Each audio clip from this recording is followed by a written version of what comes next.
Welcome to Luca is a Billionaire, where the only thing I invest in is your answers. In this video, I will show how to make coffee ice cream. Start by gathering strong brewed coffee, heavy cream, whole milk, sugar, egg yolks, and pure vanilla, then chill everything. I will guide you through making a custard base, tempering eggs safely, and infusing coffee flavor evenly.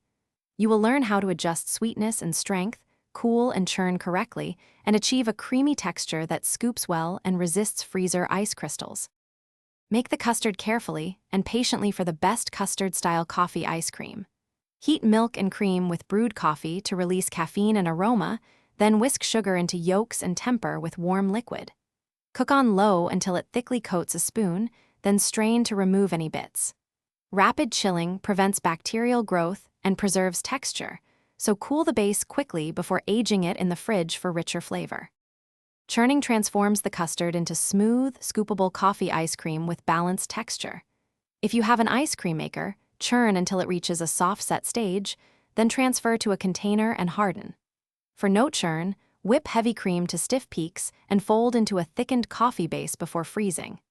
Either way, freeze long enough to firm up, and let the ice cream sit briefly at room temperature before serving for easy scooping. Thanks for watching and please subscribe. It's the best investment you'll ever make.